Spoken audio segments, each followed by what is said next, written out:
Queria começar dizendo que estamos chegando ao fim de uma série que a gente fez agora. Esse é o último episódio. Então, para você entender o que tá pegando, meu parceiro, eu vou dar uma explicação rapidinha. No primeiro episódio, a gente falou sobre será que a gente construiu um personagem para nós? No segundo episódio, a gente fala sobre a colcha de retalhos, como a gente constrói a nossa personalidade. No terceiro episódio, a gente fala como um medo nos manipula e nos induz ao consumo e à falta de sucesso. E em quarto lugar, a gente vai falar sobre... que rufam os tambores. A gente vai falar sobre a dicotomia social. Mas não é a dicotomia social que a gente vê como desigualdade social, onde tem o mais pobre e o mais rico. Não, é muito mais profundo, muito mais legal. Então seja bem-vindo à última nota da Sinfonia da Ilusão. Aquela nota que nos deixa dividido, aquela nota que nos coloca um contra o outro, até sem querer. É aquela nota que dita o que é esquerda, o que é direita, o que é bem, o que é mal. Que nota é essa? A dicotomia social. Ó, até rimou. Não, aqui é a abertura agora. Imagina isso cortadinho, com vídeo, referência, acho que fica legal. E pra gente começar falando da dicotomia social, a gente precisa primeiro entender o que é uma dicotomia. Dicotomia é quando se divide algo em dois. Tum, pum, pum. É dicotômico, tem dois pontos, um aqui e outro ali. Isso é dicotomia. Social é porque ela foi construída socialmente. E eu vou explicar isso agora. Por que é construída socialmente, meu parceiro? Imagina que você tá numa floresta, tudo escuro, não tem luz nenhuma, nada. Você não consegue enxergar meio centímetro à tua frente. Nada, tudo preto, tudo. De repente, você vê um vagalume.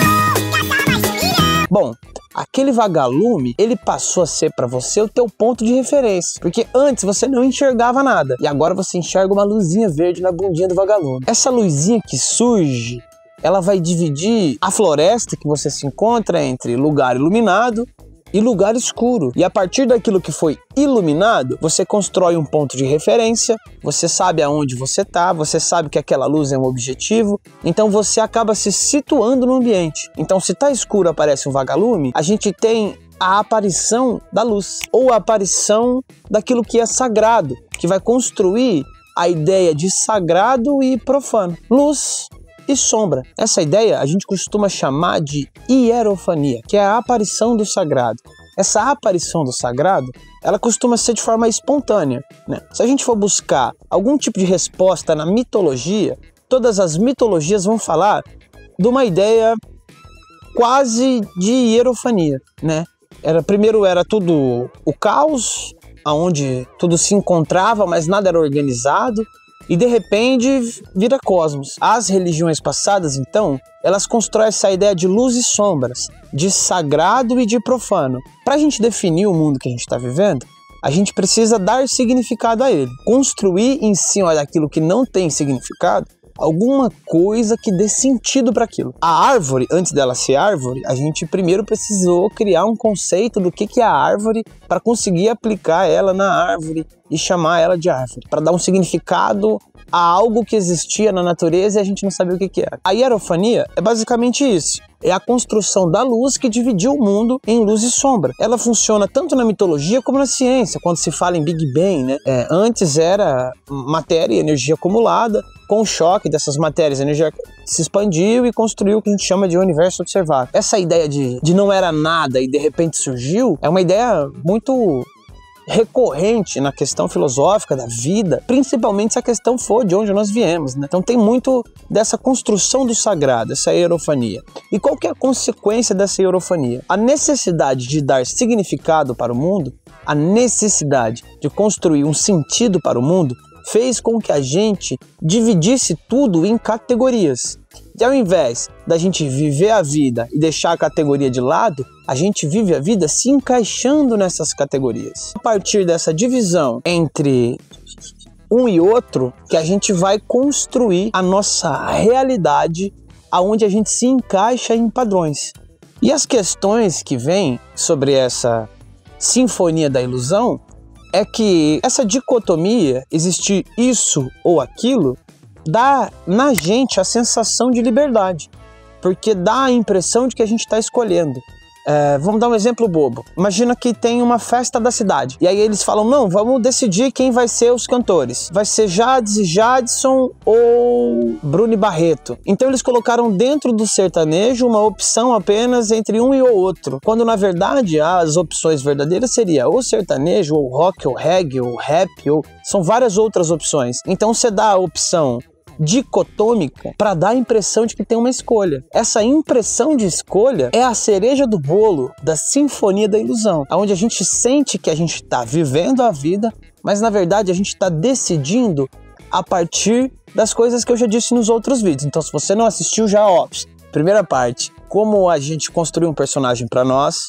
A segunda parte, como a gente pega pedaços da personalidade dos outros para construir a nossa. Terceira parte, como o medo se industrializou. E para finalizar esse episódio, a gente fala então sobre essa dicotomia forçada social. Quando a gente divide o mundo entre nós e eles, bem ou mal, céu e terra, essa dicotomia rachada é uma ideia construída para nos dar a sensação de liberdade, porque ela omite opções. Quando a gente tem apenas 8 ou 80, a gente tem uma vida bitolada em decidir entre isso ou aquilo. E quando a gente tem a vida bitolada em decidir entre isso e aquilo, a gente não tem de fato decisão. Existem muitas coisas ao redor de isso ou daquilo que a gente acaba esquecendo ou não percebendo quando as opções são apenas isso ou aquilo. O conceito de hierofania, então, essa construção do sagrado e do profano, motivou não só filosofias ao redor do mundo, como movimentos como o colonialismo. Colonialismo existe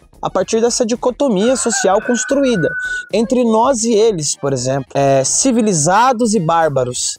Nós somos os civilizados, estamos invadindo a terra deles, roubando o ouro deles, roubando a árvore deles, mas estamos levando para eles uma coisa que eles não conhecem, que é a civilização. Quando, no fundo, civilização já existia, tanto aqui quanto lá, e é muito mais opções do que essa dicotomia entre nós e eles que a gente enxerga. Mas, como eles conseguiram construir essa ideia de nós somos civilizados e eles são bárbaros, então a gente consegue entrar lá e, de alguma forma, transformar aquela realidade dos que já eram civilizados, mas tinha uma civilização diferente à minha. E para finalizar e fechar a ideia que a gente trocou tanto nos vídeos curtos das redes sociais, quanto na Sinfonia da Ilusão, nos episódios passados, a gente vive uma filosofia ocidental, mas eu quero buscar uma filosofia oriental para tentar traduzir o que seria essa dicotomia. É claro que a dicotomia social, ela parece ser verdadeira.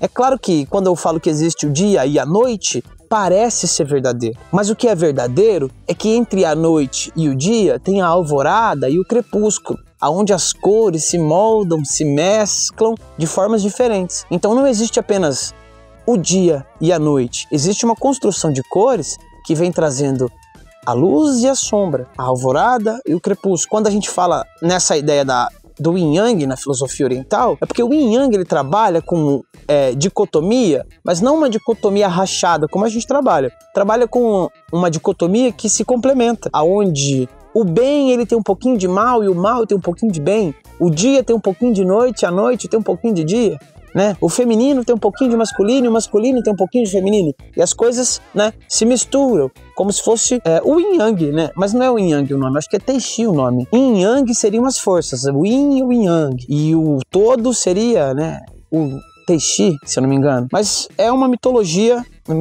não, perdão, errei, é uma filosofia oriental, principalmente taoísta. Se você quiser aprender um pouco mais sobre taoísmo, mais pra frente eu quero trazer algumas coisas, mas não é disso que a gente tá falando. A gente tá botando um ponto final na dicotomia e na Sinfonia da Ilusão, beleza? E o ponto final é o seguinte: a gente precisa superar essa dicotomia rachada e entender que entre o 8 e o 80 existe do 9 ao 79, certo? Esse foi o último episódio da Sinfonia da Ilusão, onde a gente questiona, reflete e critica um pouquinho a ideia dessa divisão das coisas entre nós e eles, o bom e o ruim, a dicotomia social. Você acha que você analisa o mundo de uma forma dicotômica ou binária, é 0 ou 1, 0 ou 1, ou você enxerga esse mundo amplo como ele de fato é, em vez de preto e no branco, você enxerga colorido e vê a vida de uma forma mais abrangente. Muito obrigado pela sua presença até aqui,